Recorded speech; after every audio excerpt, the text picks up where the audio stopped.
let's kick things off by having each of you give us your 1-minute pitch. My name is Michael. I am the president and CTO of EndoShunt Medical. And we solve this desperate issue in trauma surgery where patients die from blood loss before the surgeon can find where the bleeding is from inside of the abdomen. So what our device allows trauma surgeons to do is bypass injured blood vessels inside of the abdomen while continuing blood flow to the rest of the body. And they can do this without needing to know exactly where the injury is, which buys them time to save the patient's life and make that definitive surgery. Hi everyone, my name is Ria Salva. I'm the CEO and co-founder of Zor, formerly known as Solara. So we found that half of agricultural lands in India currently do not have access to electricity. What this means for the 100 million marginal farmers in India is that it leaves them dependent on expensive diesel and fossil fuels to power their irrigation, their agricultural equipment, and often a lot of their lifestyle. As the granddaughter of smallholder farmers in India myself, and after months of doing field research in India, we found that this dependence on fossil fuel to power their life is a major productivity crusher in rural India. So at Zor, what we're building is a network of rural battery sharing where farmers can rent out our modular batteries on a pay-per-use basis and stack them to power a range of their needs, ranging from irrigation all the way to powering their electric two-wheelers and three-wheelers. And with Zor's battery network, we're able to bring down the cost of energy in half for diesel irrigators. We're able to double their income from productivity gains, and we're cutting down 75% of the carbon emissions that are traditionally used in diesel irrigation. So we're very excited to be building this next generation of last mile delivery for rural energy access. I'm Wale, the CTO and co-founder of Mesa Quantum. We focus on developing chips that use quantum technology as an alternative to GPS. So you can think about 50 years from now, we're going to live in a future where you'll have autonomous systems, flying robots, indoor warehouse robotics, you'll have underwater robotics, autonomous systems, and you'll have a lot of advanced technology because of AI, and that's going to require a different set of technology than what GPS can provide. And so that's what we do. We develop technology from spinning out of the University of Colorado Boulder, actually, and some research from the national labs, where we trap atoms inside of these chips, and we excite them to these superpositions that allow them to experience environments around them in a way they can detect magnetic field, electric field, rotation, acceleration, everything you need to be able to navigate with these advanced technologies. So we're creating a new future that won't rely on GPS satellites. Shailen De Silva. I was the co-founder and CEO of Vincia Health, which was a humble startup that was helping people quit smoking, but eventually navigate to find their way into various public and Medicaid-funded benefits that were available to the 140 million odd people in this country who are actually funded by government programs and Medicaid and Medicare. Had a modest exit to United Healthcare last year, and then since I branched out from my company, I've sought to solve the problems I encountered as a founder, getting access to experts, people who are the gatekeepers to pay for these kinds of services that the beneficiaries can't afford to pay for, being able to build up a network of experts from the murky and opaque world of the managed care plans and health insurance companies that make these decisions, and put them together with founders and leaders in the healthcare space who need that kind of access and insight. So that's what I do at Slayer Consulting. Slayer's actually sitting over there in the corner. It's my son's nickname. That's Salvatore and my wife. But yeah, that's me. Amazing. Well, thank you all so much for being here. And Shailen, you are the first person I'd love to ask a question to. You bring an interesting perspective, given that you were a winner back in 2020, and now you are an expert in residence at the iLab, as well as a PIC judge. What are the most common questions you receive or hear from iLab founders during office hours, and how do you typically respond? I would say the funding question is the thing that's top of mind. I always challenge founders to think through what that really entails and what kind of journey and trajectory that puts you on. It's certainly a really important accelerant for some companies, but for others, I think depending on the stage that you're at, it can be detrimental, and there's various avenues of bootstrapping, self-funding, finding other kind of grants and public resources that might be available. So I always kind of try to work backwards on the kind of business that you want to build and the types of mechanics that are inherent to your business to, test the assumptions before making any big leaps of faith on the funding side. Thank you so much. Definitely a thoughtful answer. Ria, oftentimes students are surprised when they learn that social impact is one of our largest cohorts at the iLab. Can you tell us what it's been like to build a social impact venture while a student at Harvard, and what type of resources you've taken advantage of? Yeah, absolutely. So just for context, we started our company when I was in my first year of the MBA, so completely fully founded and incubated through the Harvard ecosystem and while I was at HBS in particular. But we've been blown away by the number of resources that really exist here across the Harvard ecosystem. There is tons of mentorship, grant funding, as well as a community of really inspiring social founders who've come from backgrounds in social impact and are pursuing it here. So tons of opportunities.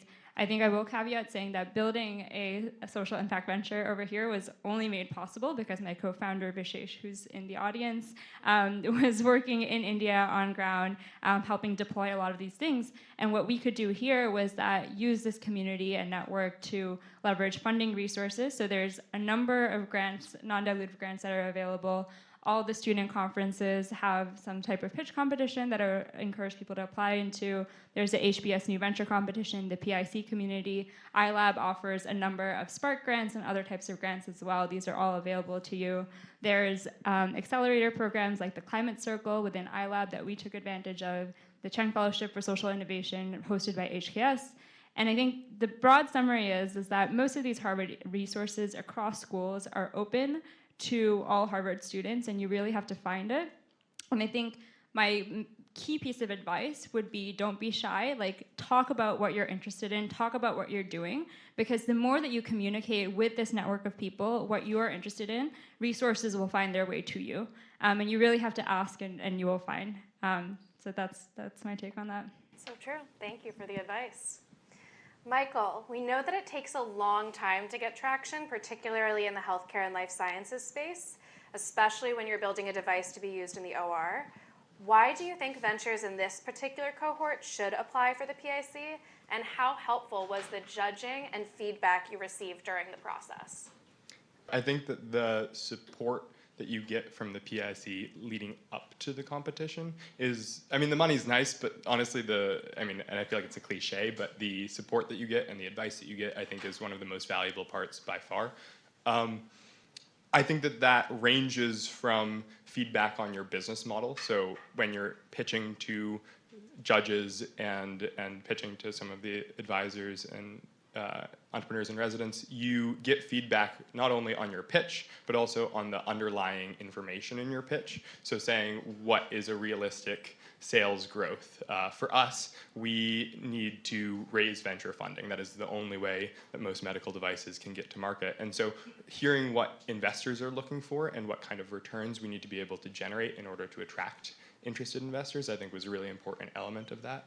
And then I think one of the other important pieces is that once you compete in PIC, you're on a list somewhere that suddenly all of these investors have. So as soon as we went through the final round, we were inundated with hundreds of emails from investors that were coming to us interested in investing in our company. And I think that was one of the most interesting things, is that it changes the narrative from you going out to find investment to investors coming to you. And then also, it's important to note that a lot of it is money, of course, but also there were manufacturers that were coming to us. There were people that just wanted to help. We're a trauma-focused medical device company, so there were trauma surgeons that heard about us through the iLabs that came to us just saying, hey, I'm interested in this product. If there's anything that I can do to help, if I can help bring it to my hospital, let me know. And so I think that, to me, the exposure, the mentorship, and then, of course, the cash inflow were sort of the three main things that, as a medical device company, made a huge difference for us.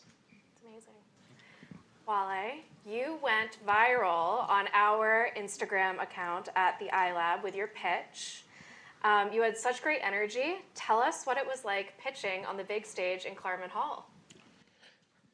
Yeah, it was definitely something that I think this whole process ultimately prepares you for it, because you have to pitch and pitch and pitch and pitch and pitch until like you like don't even want to stare at your screen anymore. But it ended up honestly being an amazing experience. Just being able to see the energy in the room, see the support for all the finalists who were there, see their encouragement like after the pitch, people coming up to you, wanting to celebrate in that moment, wanting to help provide support, connections, investors, or potential customers.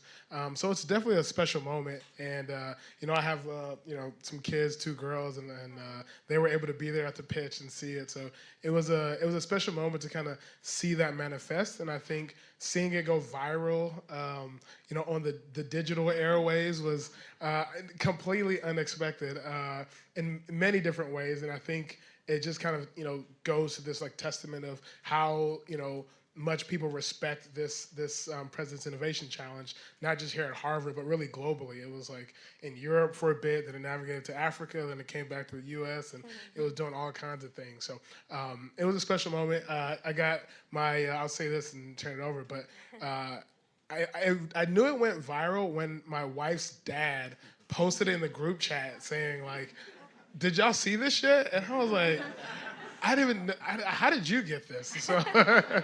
So, anyways, it was definitely a special moment. That's awesome. Ria, how is the PIC different than other pitch competitions you may have been a part of? Yeah, so we were very lucky, like while I was at Harvard, to have participated in a lot of the pitch competitions and having gone through that experience. It's been said before, but I will have to say the community. A lot of people ask me like, oh, like my startup's not that far along, like should I still apply to PIC? I probably won't make it. And as been said, is that it's not about winning at all. I mean, there's hundreds of teams that apply, and who wins can sometimes, at the end, it's anyone's game. But what you get from being part of this experience is moments like this, when you have a bunch of aspiring founders, already founders, that are in one room together, and you can collaborate on ideas. And truly, so much of the inspiration, resources, connections, knowledge that I gained about our problem space and what we're building was from connecting with other fellow founders. And PIC brings together these communities of people. This happens over here. And then once you get feedback on your application, there's other gatherings that happen for the semifinalists and the finalists. You're connected to mentors along the way to give you advice. And I think the exposure has been mentioned as well, which is just on another level, and this is so well regarded in the community. But I would say really prioritize on moments like this, talking to the people around you and sharing what you want to do, because it is this community that will help truly accelerate your venture to the next level, regardless of what your starting point is in this competition. Love that. I definitely agree with you. Shalyn, you went through the PIC as a participant, and now you're back as a judge. What are the types of qualities you look for when you are reviewing applications? It takes me back to our journey being in, you guys' seats. We were definitely underdogs. We weren't like, I hadn't come into grad school thinking I was going to start a company. At that time, it was pre-COVID. The public health school was also just like not really very well connected to the innovation ecosystem or HBS or the Harvard campus in the way it is, I think, post-COVID, when public health became part of the public narrative. And yeah, I was a bit of an oddball at the School of Public Health in general. I was an investment banker for like 10 years, and I had a crisis of conscience that made me change direction. So like there's all sorts of reasons why. And we got rejected a ton of times from the VIP program, which was kind of the feeder into the iLab in general. And, winning the competition after like a year and a half of just being rejected or told no, or, trying to build teams together and then falling apart, it was kind of the culmination of all sorts of challenges that eventually led to us never saying no and continuing to kind of push on. And it was the result of also the community that we'd built up around us. Matt and Tara and all these people at the iLab kind of, used to see us as part of the furniture because we refused to leave, you know, and that kind of grit and that kind of mentality, I think, is really what made us win, as opposed to any kind of unique sense of ingenuity with the product that we'd created. And it's for good reason. It's because chances are your idea's been thought of by 100 different people before, and it's been tried 100 different times before, different, you know, periods by different people. What's going to make you succeed is earning the trust of a community whose shoulders you'll stand on, earning the trust of your team and your customers and your investors, the people who are going to take that leap of faith as you're creating almost a new religion in a way of evangelizing and a new idea, you know. So it's less about the idea and it's more about your vision, your grit, the values you uphold, the trust you build. So I'm trying to look for those elements as much as you can in a slide deck and a few conversations. But I think you know, there's ways that I feel like I can kind of suss those things out, and it doesn't come down to your grades or the degree you have or the school you went to even. You know, I think there's a lot of other qualities that, you know, are more telling of your likelihood of success. Thank you for sharing. To all of you, would any of you like to share a little bit more about the benefits of participating in PIC beyond, of course, the prize money? Can't stress enough just having that expertise, being able to get feedback on your pitches, and just the willingness for the iLab to, you know, schedule time, get on the calendar, go through your pitches over and over again. I was part of the B2B with Phil, and, you know, shout out to Phil because he gave some very specific advice on our pitch deck that like made an extremely confusing slide like the selling point for the entire pitch actually. So I think those are kind of key moments that you know, honestly, that helped us even with the race, to be quite honest, because we were able to think through how to communicate very difficult concepts, whether it was with the competitive advantage of our tech, or it was the business model, or it was our go-to-market strategy. There's a lot of things that, you know, people who see pitches a lot, they know what to look for. And so going through this process, starting with all the write-ups and the responses you have to draft, it starts to get you thinking beyond just, oh, this is my idea and this is how it execute it. It's a more practical way to step through all the risk involved in the business, all the things that could go wrong, all the questions you haven't asked yourself yet. So by applying and then using the experts here, it really just shores up whether you get the funding or not. It shores up your idea, or it even helps you validate maybe do you need to pivot or not. So I can't stress that enough. Yeah, just building off of that. I know for us, when we were starting off, it felt kind of overwhelming, like, oh, we have to take on like all of rural energy access. And so I think what was helpful with the PIC was that it gave a framework or structure to start articulating some of those ideas, especially when you're very early stage. So giving structure to, okay, how do I articulate the problem statement, the solution, my execution plan, and then of course, validating that over and over again, getting all the reps, talking to people about it, but what that actually helped with execution as well. Because then we could take this roadmap that we had built through the PIC, like through rounds and rounds of iteration, and actually go execute on it, saying that, hey, for a social impact venture, it's really important that we are able to articulate what these impact metrics are. And now that through this process we've identified those impact metrics, how do we go out on field and test those so that by the time, you know, between the application submission and by the time it's time for the semifinals round, how do we make sure that we have an update on impact? How do we have attraction data to show that we're actually making progress against these milestones that we've written out in our application? So I would almost use like applying to the PIC as a project management tool to keep yourself accountable among all of the chaos of going through school and navigating priorities. Yeah, and just to add to that, I think that you can't stress the process and especially the community enough. So I remember about halfway through PIC, I think it was right after semifinals were announced, Wale and I were in Houston at a different pitch competition, but we both companies were very, very successful, raising hundreds of thousands of dollars at this other pitch competition. Quite frankly, the preparation that PIC gave us, even just halfway through the process, I think was one of the biggest contributors to that. And I think it was even just nice to have a friend at the competition, you know, where it's a big event, there are a lot of different companies there, and it was nice to have Wale there sort of as both actual support and emotional support. So sometimes you have to tell a story that is compelling and it helps people quickly understand the challenge and why your solution is exciting. So the benefits of, again, going through this process is that as you like pitch the first time, you get feedback, like, and they give you feedback. Even if you don't agree with it, just change your pitch deck. Try to like adjust it, account for those questions or concerns they had. Pitch it again.